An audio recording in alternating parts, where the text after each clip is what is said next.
Okay, I think we are ready to start. Although we have a very small number of people in the audience, but still we can get started. And we have more on Zoom and more hopefully on the live stream. So it is my pleasure to welcome Professor Bożena Wieczorek, and I hope I'm pronouncing the name correctly, from the Silesian University of Technology in Gliwice, Poland. I have to say that the Silesian University of Technology is a partner university in our European University Alliance, EURECA-PRO, and it is a pleasure to host Professor Wieczorek with us this week. So we're going to listen to her talk. A few words about Professor Wieczorek. She's an assistant professor with the Department of Algorithmics and Software in the Faculty of Automatic Control, Electronics and Computer Science. She earned her PhD degree from the Silesian University of Technology, if I'm not mistaken, and her academic interests focus on algorithmics and parallel programming. She's also very engaged in exploring the use of modern technologies in programming education, and I believe the talk we're going to listen about today is very related exactly to this topic. So the title is Coding, Cognition and Kinect, Educating with Technologies. So thank you once again for being here, and we're looking forward to listening to your talk. Thank you very much. Thank you. Let's share now your slides first before you start. Now we need to do some screen sharing from Zoom. Okay. All right, let's get started. Okay, thank you. Good afternoon. It's a pleasure to be here. You know everything about me, so I think I can move on to my presentation. In my presentation, I would like to cover two topics. The first one is connected with programming education, and the second one is related to my research and my article I wrote with my colleague. But before we start, just a few words about university and about Gliwice. So Technical University of Silesia is located in Upper Silesia. As you can see, it is southern part of Poland. It used to be very region with lots of coal mines and steel works, very industrial one. But it has changed. Actually, now it is a center of new technologies with lots of IT businesses, IT companies. Okay. Here you can see just a picture of our market square. It is winter, I can see. In the middle there is a town hall. It was built in 18th century. On the next picture, you can see the fountain, Neptune Fountain. It's a very popular place for meetings with people. Another picture, here you can see our Piast Castle. Actually, it's not a castle. It is called like that because, I don't know, maybe for tourists. It is a part of fortifications. It was built in 13th century and by Piast dynasty. And this dynasty ruled our country from 10th century to 14th century. And last picture, it's actually the building where I work, so the Faculty of Automatic Control, Electronics and Computer Science, quite modern one, but we have also older buildings at our campus from the beginning of 20th century. We have nice dormitories, so yes, you're welcome to come and see our campus in Gliwice. All right, so that's it. Now we can move on to more serious stuff. Teaching programming can be a little bit challenging. I usually have very diverse students group. I mean, I have students very novice to programming, beginners, and I have students quite experienced in programming. So what to do to keep them engaged during the whole laboratory? Another thing, another challenge is how to evaluate their programs. When you give students quite complicated task to do, and you have to evaluate it, it's really hard work. It's tedious and prone to errors. So you cannot be sure that you are objective, yes, assessing those programs.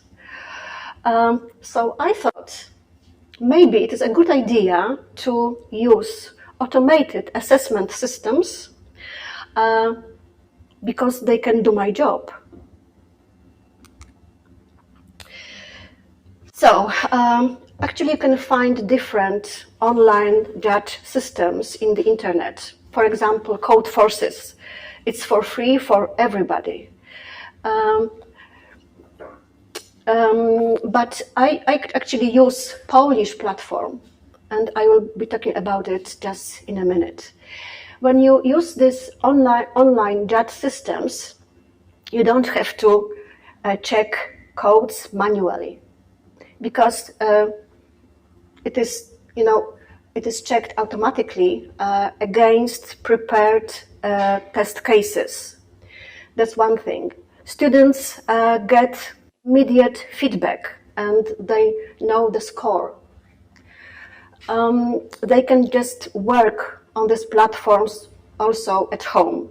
When they are interested in algorithms, for example, they can just find different tasks to develop in this area. So they can work anywhere, anytime, in their own pace. In Poland, we have a Szkopu platform.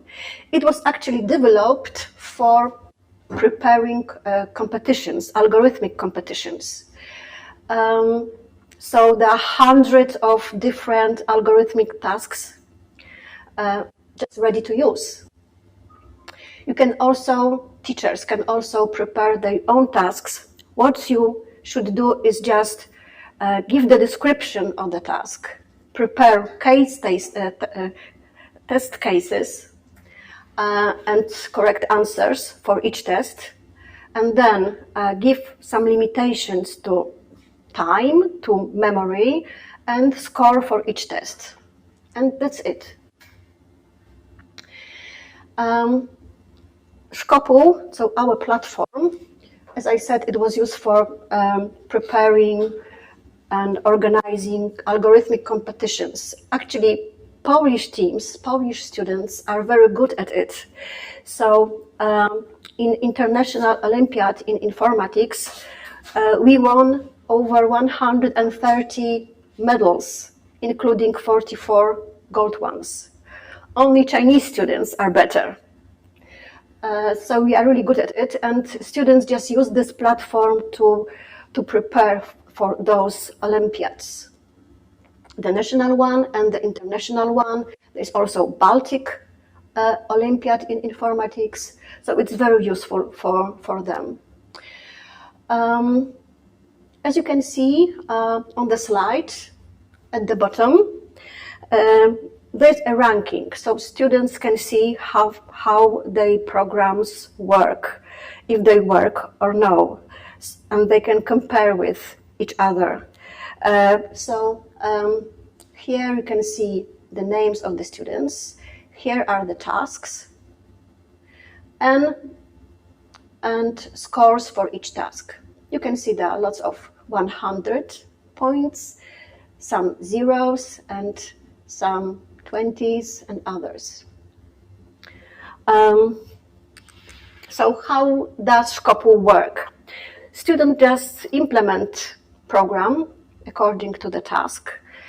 In C++, they can also use Java and Python language if they want. So they submit their code. The code is compiled and is tested over several test cases.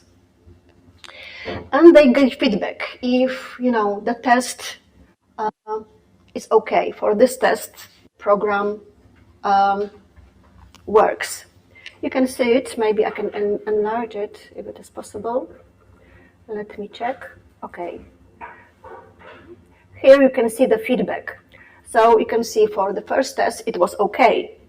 So you score 12 points. The next one, you got wrong answer. So you have to work on it. And then we have timeout. So your program is too slow. And then memory limit overflow. So you use just too much of your memory. So the students get the feedback, and they can work on their programs to submit better solutions.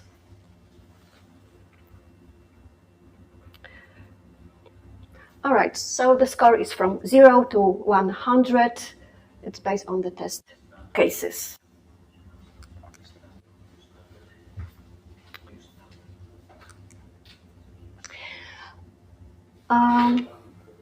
Okay, all right. I use this platform, this online judge system, automated assessment system, during laboratories for first-year students. So I teach programming, and I usually prepare 2 contests. One for beginners and the other for more advanced students. So the beginners have easier tasks, and the more advanced student, more challenging ones. They just work on the task during class.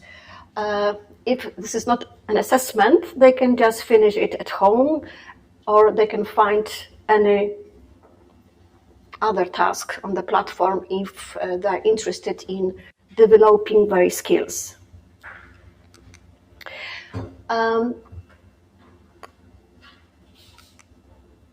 Okay, I also use this platform, but it's not obligatory for the students during my algorithms and data structure classes.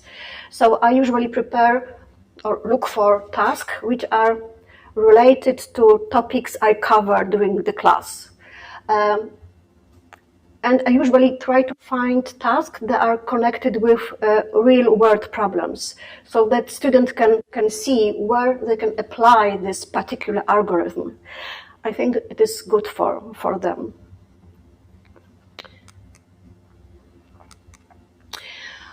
All right. In order to know if the students like to work with this platform or no, I conducted a survey. So I asked a few questions. I asked, what is your experience in programming? How you feel while working with the platform? What do you like? What do you dislike? And what can be improved? And I got answers. And just first, what students like.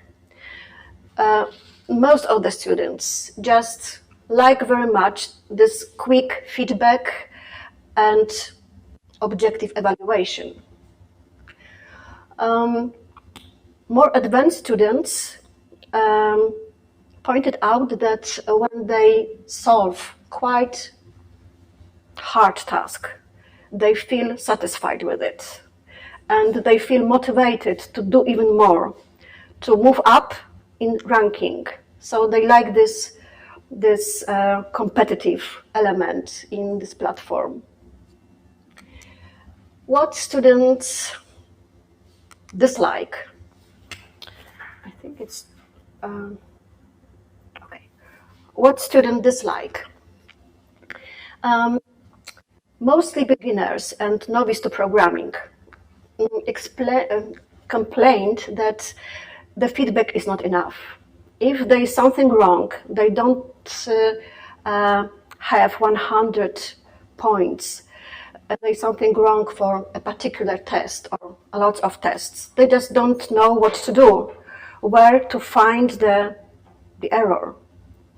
so they feel frustrated with it. Most of the students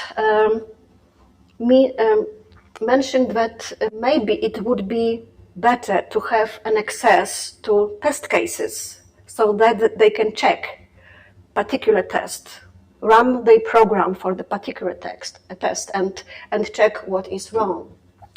And this lack of guidance, the most important thing that just dislike about working with an online judge system. Okay, in my experience, I think that this is a really helpful tool which can be used in our courses. First of all, it reduces our workload, enables students to work at home and develop their skills. But the platform in its current form cannot replace the teacher. But in the future, if the platform will incorporate artificial intelligence and the feedback will be much more like a guidance for the students, I think the platform can teach independently. And then I will have to retire because I will have no work. Okay. There is something, I think, with... Okay, maybe this way.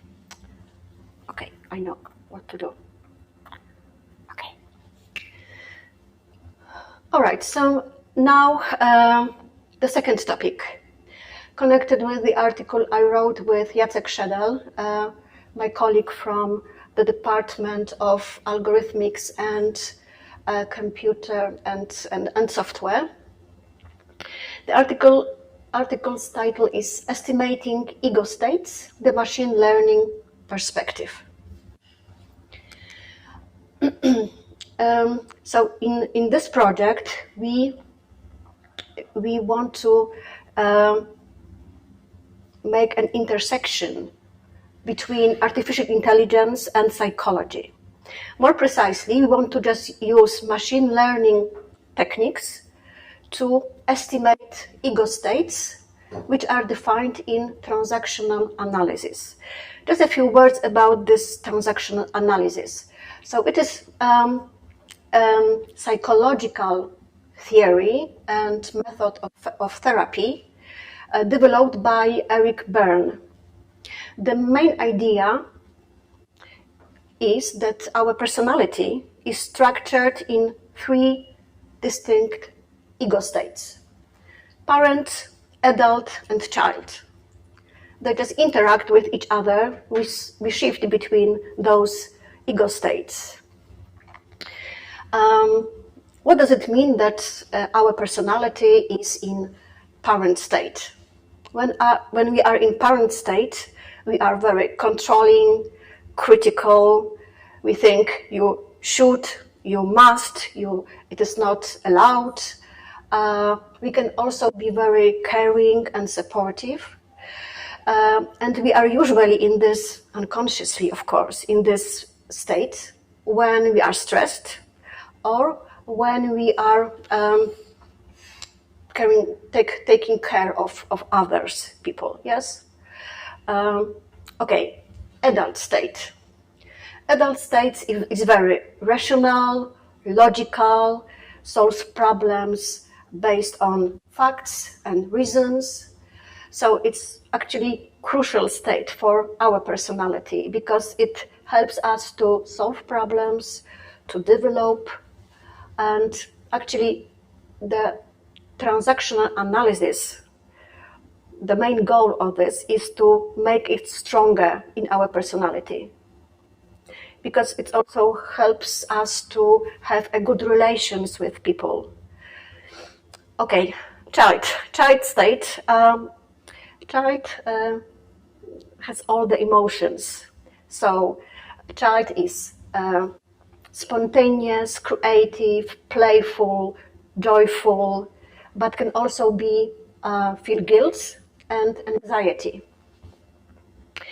So our goal is to develop a software in which we will just estimate ego states the person is at the moment using skeletal data from Kinect sensor. But before we can do that, we have to just, train the machine learning algorithms, the machine learning models. So we have to collect data, label them, and prepare data sets for the algorithms. And that is what we are doing at the moment. Okay. All right, so there are lots of articles because body language is very important in this transactional analysis. So there are lots of articles in which we can find information. How can we recognize the states, ego states, according to our gesture, posture, our tone of our voice. So, for example, adult is usually shown as a person with a person pointing finger, with firm tone and upright posture. Adult is quite neutral, with rational movements of his body. Child is usually playful and exaggerated expressions we can find in a child. So we just need some behavioral indicators to label our data. So we want to know which gestures, postures we can connect with the particular state, ego state. There is also a concept that for therapists, it is good to think about parent, adult, and child state in the context of time. So how it is in the past, at present, and in the future. And actually, we adopted this model. So we label our data, annotate our data with 9 labels. Parent, adult, and child in the past, at present, and in the future. So 9 labels according to this concept. Okay, here you can see the structure of our software. So we have Microsoft Kinect sensor. We have web camera. So actually what we collect is video and audio streams, which are synchronized with skeleton movements from Microsoft Kinect. This information goes to our main module. Here we can go through all the frames. We usually record 5 frames per second. So we can go through all the frames, look for key ones, so that we can just label them.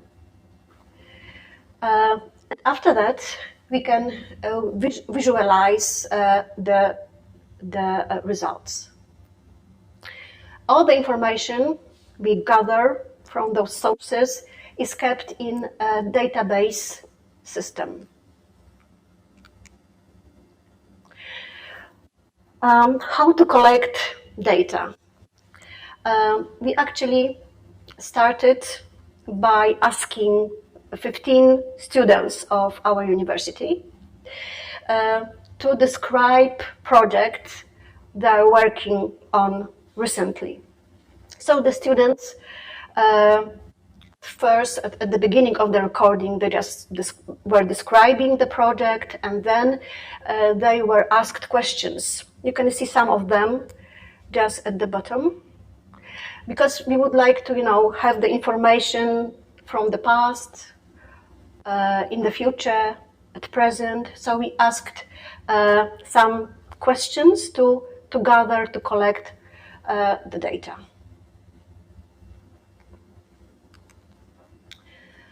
Okay, so what are the results? We actually have two visualizations. One is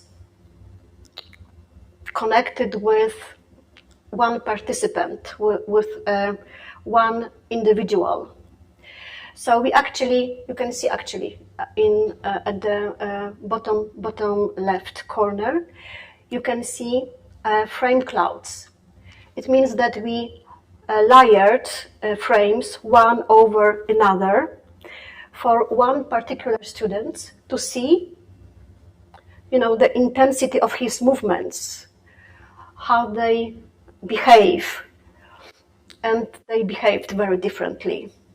You can see on this picture students who was really frightened, shy, and nervous, and he confirmed it after the experiment. In the middle, there's a student with, I would say, normal behavior. He was calm and had rational movements and calm dynamics. And the third one, it was the students with very dynamic movements, with this animated manner of speaking, and you can see it, yes, on this picture. So here we just checked the students' behavior, the intensity of their movements. The second visualization is connected with ego states. And what you can see here, okay, I will try to enlarge it. No. Okay. What you can see here, there is no parent state detected. Why? Because it was a conversation between a professor and a student. So there is just no way to achieve parent state. So now we see that we have to do another experiment, just in less formal environment, so that we can just gather data also for this ego state. Adult state was dominant, which is actually good. So you can see this adult in the future, at present, and in the past, and all together. There were also frames labeled as child. So child in the future, at present, and in the past, and all together.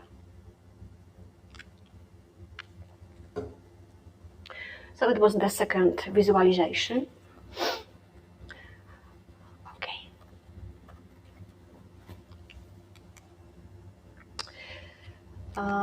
Okay, it's the next one.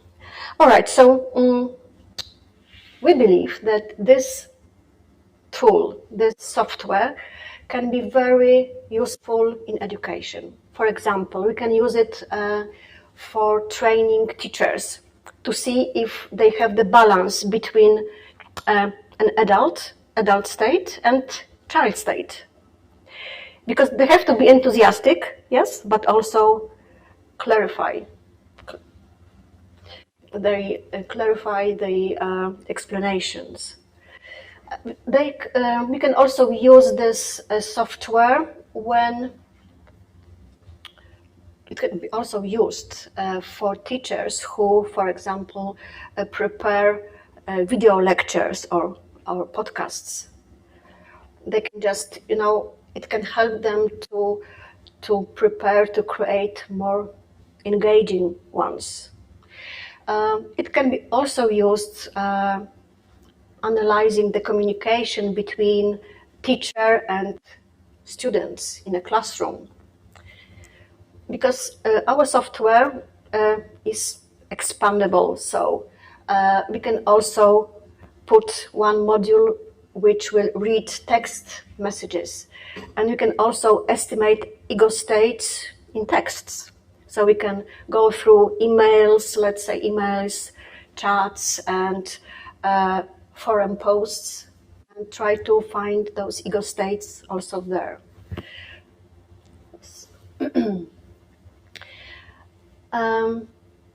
Okay, I think that's it.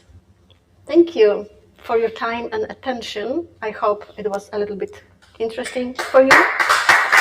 Thank you. If you have any questions, okay, I can just... Well, thank you very much, Professor Wieczorek, for this very interesting talk. I think we have time, plenty of time for questions. Feel free to ask for the microphone so that the remote people can also listen to you. Yorgo? Okay, let me get the microphone to you. Thanks for a very interesting talk. I'm not sure I got how can you differentiate between the ego states, like adult, child? Okay. We read a lot of articles about it. Yes, how to recognize those ego states in our posture, gesture, and tone of our voice. But I think it's not enough. So we are thinking about also gathering data from facial movements and, for example, skeletal movements of seated person. So maybe altogether it will give us more proper data sets. It's not easy, yes. It just preliminary results, and we are still working on it, trying to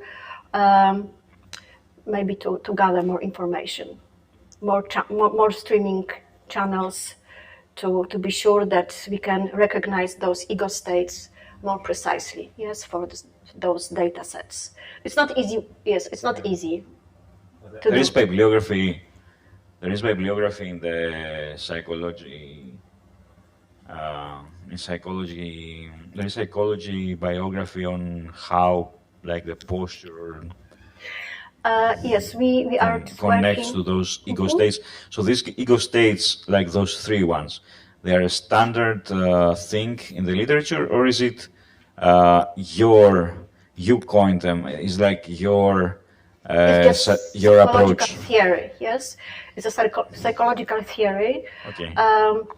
And actually, we have parent, adult, and a child, but we can also divide the child into a free child and adopted child, and a parent to caring parent and critical parent. So they're just a long literature on that. Yes, I guess. But it is precisely. It is very structured and precise in this transactional analysis. That is why we just use this theory to connect it with artificial intelligence, because you need to have something which is quite precise, yes, and structured to to use machine learning. You have to know. Precisely. I'm not sure like psychology and preciseness go together, but precision. Yes, I can understand. Whatever. Yes. Can I ask a follow-up question? So, and I also didn't get. So you were talking about like past, present, and future, like say. So, but then, so I'm not entirely sure I got what you meant. So, assuming that the current state is child. Why can't the future state be parent, or like the past state be adult? Because it seems like in your examples that the past, present, and future states coincide. All right. So, for example, we ask student a question: will you be taking part in the project in the future? Yes. Or what can you do with the knowledge you acquire during this project in the future? So we ask questions about the future and about the past, and they just answer them. This concept of this present, past, and future actually it's more connected with therapy methods. So the therapist can see the progress of the patient, yes, how it was in the past, and how it will be in the future. It's just something which therapists use while in the time they meet their patients, the people they want to help. But we thought that maybe it will be used for those therapists, so we just use this model. Maybe it will be helpful for them. Can you have transitions from like adult to child to parent? Because you had like this matrix, but that implied that, you know, if you are a parent now, you used to be a parent and you will be a parent. But no, this will change. we are usually not in one state all the time. Yes? Yeah. No, because it's impossible. So the states just interact with each other. We shift from one to another. So let's say, I don't know, when I am at home and I have kids, sometimes I might be in parent state, yes, because I take care of them, so I am caring, supportive, and then I go to work, so I can't be in a parent state.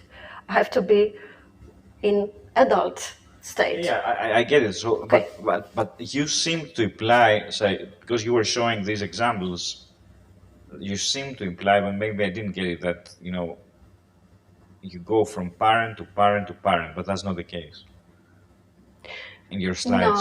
No, Okay. no. No worries. Thanks. No, Okay. no. And about the other topic, so do your students these days used to? Before we switch to the other topic, we have a question on the same topic from the chat. Can we just answer this question? So I think Civitar Amenti, you feel free to turn on your microphone and ask actually live. I can read it. Is there the incentive to find hidden characteristics of the eco states using machine learning? So can we answer this question maybe before we move to the first part? All right. To find hidden characteristics of the ego state.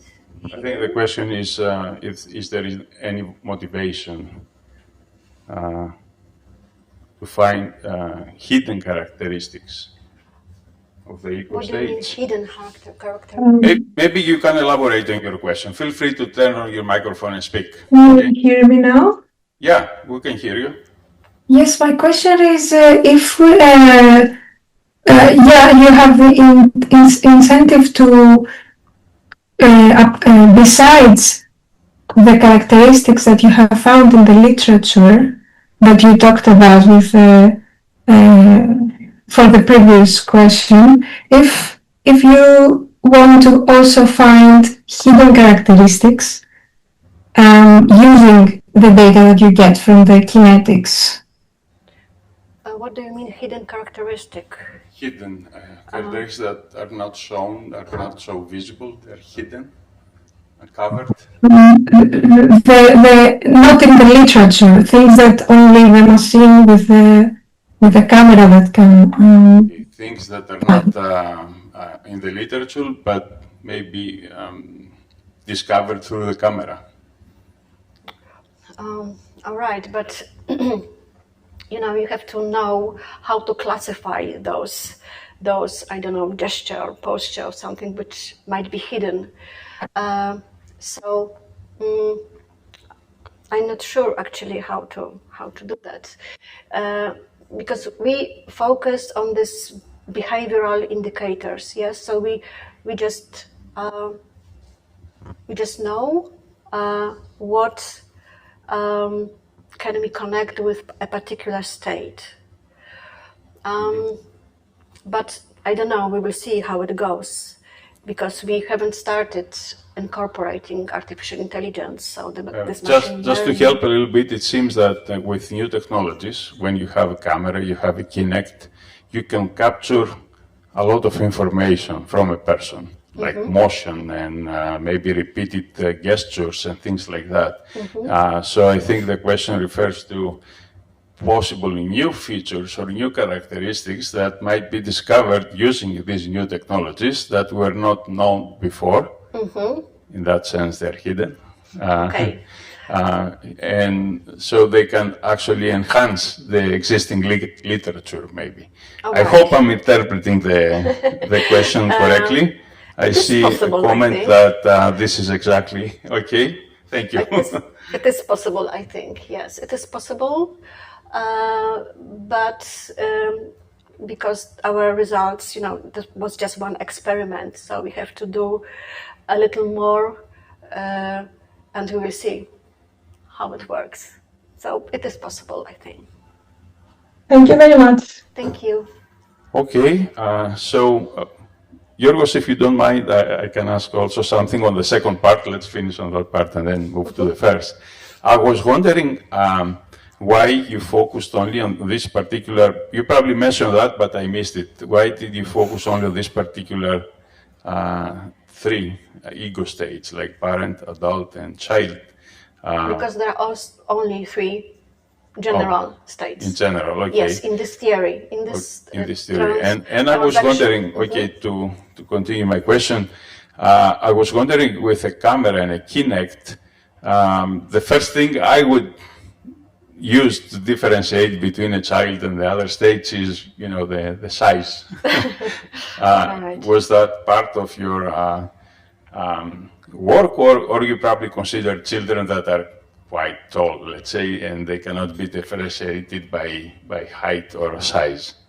No, we didn't consider the height of the participant because we are also very often in a child, ego state. When we are spontaneous, creative, when we ask questions, when we are curious, when we are cheerful, playful, we are in child ego state. So it doesn't matter. Your age doesn't matter. Okay, we can all be children, okay? Yes. So if I understand correctly, the idea is to figure out the state, the internal state, and not necessarily the what is going on in real life. Okay? No, it's just your personality. Yes. I see. So the same person can be an And adult, and then a parent, and then a child. When you are, let's say, a young dad, you just play with your kids, yes? So you do something, and you are for sure in this child ego state. Yeah. Okay, good. So thank you. We can go back to the first part. Yeah, I was wondering if, in your experience, since LLMs have arrived, do the students engage more with the existing platform or with LLMs? And also, what's the view on this? So, yeah, a possible extension would be to add LLM in this automated, this tool that assists grading. However, I'm a bit skeptical. So, for instance, right now, LLMs have emerged that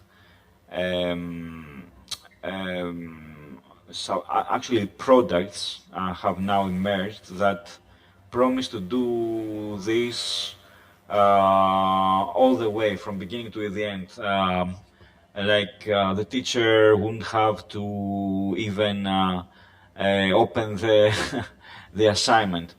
And I'm wondering if this is a good idea. And as you said, yeah, then we all have to retire, which I'm not sure that's a good idea either. So thank you. So your views on that? Actually, given the wages of retiring in Greece, it's not a good idea. If the wages were higher, we would. Okay, thank you. So any comment on that? Was it a question? Sorry? Yeah, well, if I understand correctly, the question is, do the students like the platform, as much as they used to, or do they prefer just, ChatGPT or whatever? And what's the reason adding LLMs for this? Okay. I think there's a problem now while teaching programming, because when you give students very simple tasks, they can just use ChatGPT and it will solve it. So what I do during my laboratories, I just prepare those contests on the platform, and they just do it on their own. Yes, and I help the beginners. I help them when it is not an assessment, because you can also assess using this platform. You can also assess students when it's just normal laboratory. So I just help the beginners, and usually those more experienced students just can solve tasks on their own. For me, it is less work, because I don't have to check all the the codes. I can still help people, help students, and when I do an assessment using this platform, it just very easy, because I have the scores after finishing the contest. And I think that the platform is more suitable for more experienced students, because they feel more confident and they go for more tasks at home. For the beginners, they sometimes complain because they fight with those errors, bugs, and they just have no guidance what to improve. But I am still there, yes, at the laboratory, so I can just tell them, you have to look at this line, think about it, if it is correct or not. I think just incorporating a bit of artificial intelligence would improve the platform, because they can just be given better feedback. And maybe there's access to those test cases would be also a good idea, but I can change the software. It is somewhere in Warsaw, because we use this for our national Olympiad in informatics, the platform. I think it is a good idea, and I also prepare students for algorithmic competitions, and it is for them, for my